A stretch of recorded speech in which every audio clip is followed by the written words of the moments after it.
Hello! Good evening sa lahat! Kamusta na po kayong lahat? So, balita ko, trending na daw po ang kamusta ka. Kaya ako magtatanong sa bawat isa sa inyo, kamusta ka?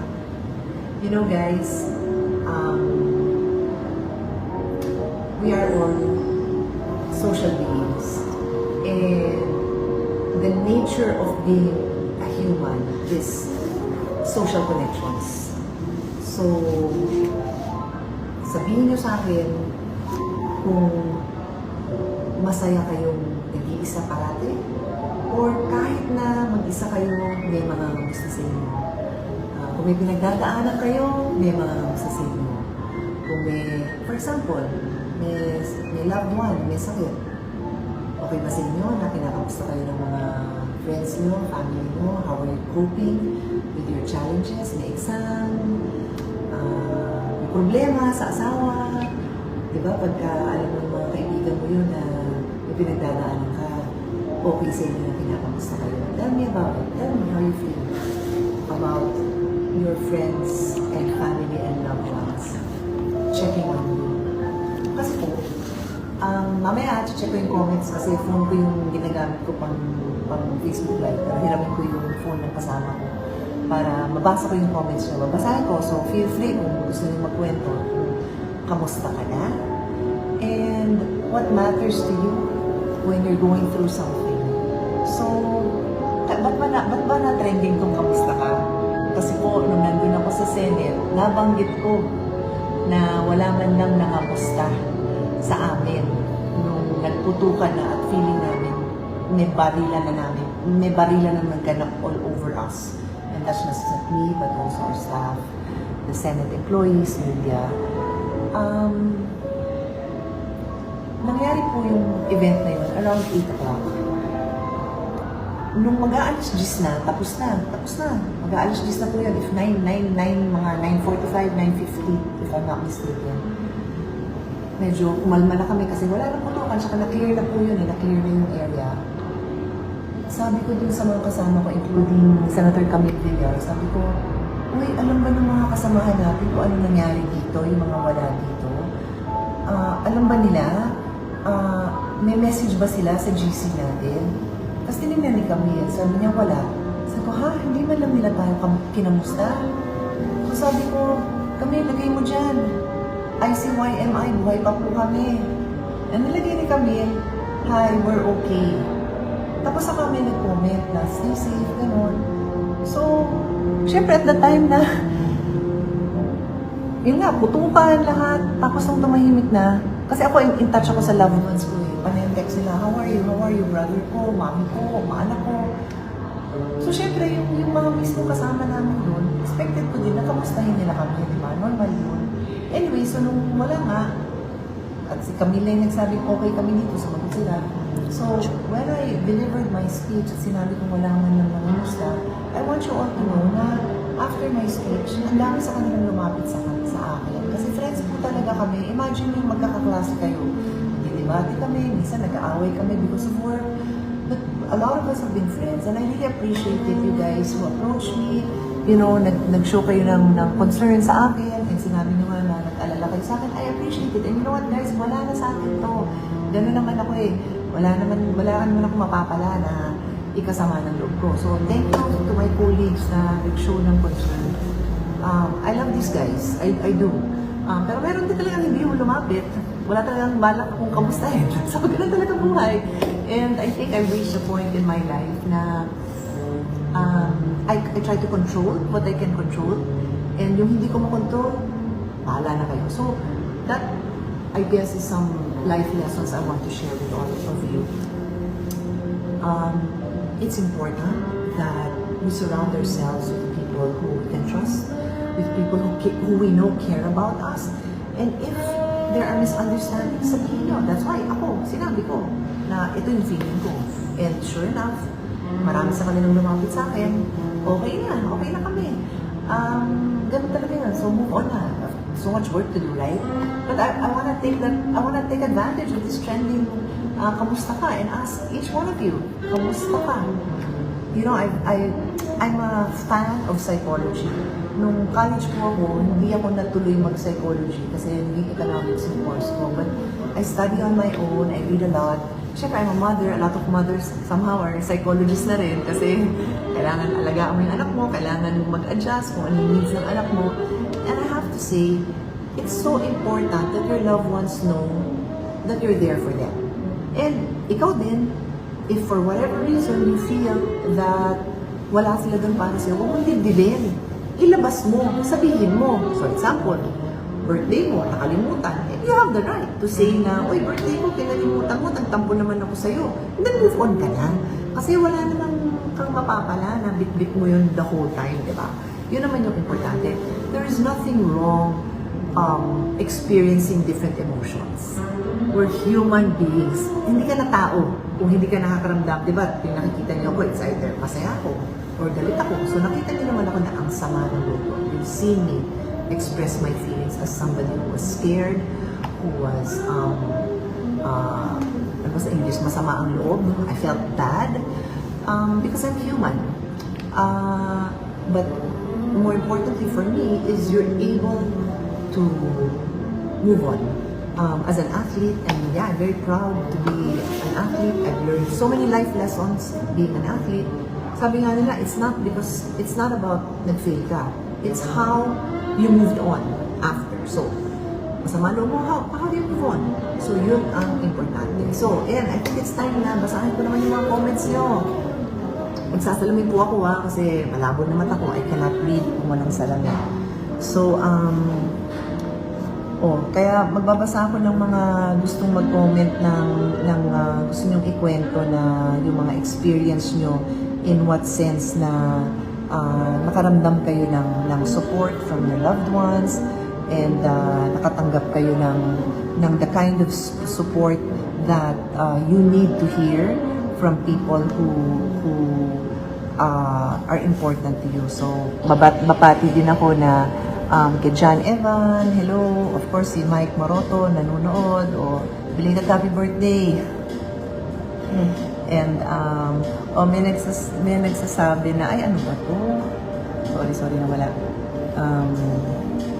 Hello, Queen. Thank you sa mga bati nyo. Sabi ni Jen, she understands and she hears. Alam nyo, guys, yung question ko is very simple and I guess if hindi kayo comfortable mag-share, that's really fine. But even if you just say, you understand, napagdaanan nyo yun, kasi it's impossible na yung mga nanonood sa akin, hindi nyo naiintindihan na at different times in our lives, we need our loved ones. As a child, you need your mother, you need your father, di ba? Kaya nga ang daming may mga issues kasi hindi nila na-feel yung mga ganung support na kailangan nila. And speaking of support, parents, for those parents listening to me, I came across a very interesting article na sabi, children who live in loving homes grow up to be very secure. They grow up to have good decision-making skills. They grow up to have good communication skills, interpersonal skills. Kaya isang aspeto yan na maganda din ang environment ng mga anak natin. Well, on that note, we all have our own experiences, good and bad within the family. So walang perfect, di ba? Hindi sinasabi kailangan ng perfect, but I'm just saying, the more support you have, whether it's in your family or in your community, the more you can function the more na marireach mo yung, you can reach your full potential. That's what I'm trying to say. So, ang sobrang daming comment na hindi ko na malaman kung ano uunahin ko. Thank you, RR. Yes, pray lang po tayo parati kasi importante talaga na we have that sense of I guess the word is also support from a higher being, and so praying is also gives us a lot of the support na we also need to need to have in our lives. And grateful po kami magkakapatid, family namin na napalaki ho kami gano'n. So, God bless you din, Mar, and Bino, and Clavel, and ay sabi ni Zer, mahina ang audio. Sorry, wala kasi akong mic ngayon. Sorry about that. Hindi ko kasi nakadikit yung mic parati sa akin. So, minsan wala talaga akong mic. Pero I will try, nalakasan yung boses ko. Kasi conversational lang eh. Kaya hi Seb and Jensan. And good evening din sa'yo, Baite. Marcos. Kamusta? I'm good, I'm fine, thank you. Sobrang daming comments, grabe. Yes, Teresa, it's very important na strong tayo and we trust in the Lord. But again, we're only human, di ba? We cannot be strong all the time. There are really times na weak tayo or we need to gather strength then from our loved ones. The other thing na importante talagang i-emphasize ko dito sa kwentuhang kamustahan is huwag niyong i-bottle up yung feelings nyo. Because, at my age, ang dami ko nang napagdaanan, it's important that you acknowledge your feelings. Sabi nga nila, some people go through things in life na either very strong feelings of pain, let's say, namatayan sila, or frustration or feeling of walang pag-asa. It is okay to have those feelings, pero our feelings do not define who we are. Pwedeng noted lang yung feelings na yon, and then we move on. I'll give an example again as an athlete, kasi yun ang marami akong nababase. Let's say athlete ka, tapos natalo ka, tapos dibig mo yun, natalo ko, loser ako, ganon. You can't, it's hard to rise above it because you don't wanna, kinakapitan mo yung feelings yun. Remember, feelings are just feelings. And when you look at champion mindsets, sila po yung na-acknowledge nila, yung pinagdaanan nila, and then they're able to move on. Yun ho ang champion mindset. So, yun yung gusto ko din i-share sa inyo. Yes, we need to be proud of each other, of what we are able to accomplish. Tama yan. And,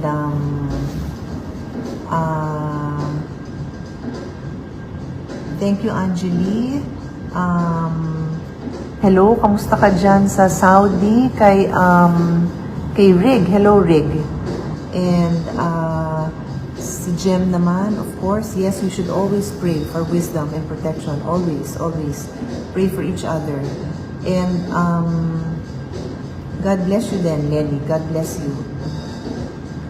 And si Dean din, thank you. Grabe naman yung feeling na ang daming nagdadasal sa inyo. And I want you to know na I'm also always praying for our country. Sabi nga ng Panginoon, di ba, pray for your enemies. So, even different times of my life, ang hirap ipagdasal yung isang tao na hindi kayo nagkakasundo. Pero pwede mong ipasa Diyos yun eh. Pwede mong ipasa Diyos yun na, Lord, bahala ka na sa mga nangyayari. Bahala ka na sa isang tao. Malay mo, next time, yung isang taong kagalit mo, maging kaibigan mo, di ba? So, always pray. Always pray. Sabi nga ni Mary Jane, it's okay to feel overwhelmed. Totoo yan. I can honestly say I felt overwhelmed. Mabibilang ko sa kamay ko yung times na nangyari yun, pero nangyayari yun. Kasi, like I said, normal yun. Yung mga madaling mag-criticize na bakit ganun yung feelings ng ibang tao o yung feelings ko, bakit hindi kayo tao, di ba? Kasi siguro naman, mas gusto nyo na maayos taong kausap nyo kaysa sa AI, di ba? O yung nagkukunyari. At least ako, makatotoo ko. Yun lang naman yung kaya kong ipakita sa inyo, yung totoo lang.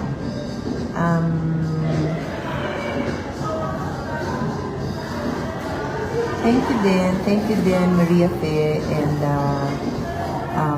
kay Elsie, kay Althea, Luisito, kay Pisay.